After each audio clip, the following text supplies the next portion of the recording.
Да, это такой дедушка, который к нам приходит зимой в дом и ложит под елку подарки. Он на санках оленях летит и, наверное, прилетел. Вообще он не бывает. Он только в сказках. Он Дед Мороз, и он приносит подарки. И он еще снег сверху запускает. А если дым, опускает холод. А тогда мен bilmem детовоз.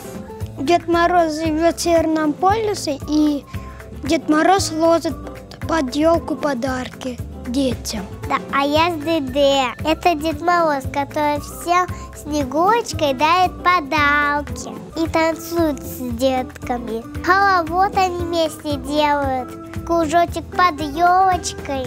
А я с Деде Карбабам. Ой, я шаю фиандета.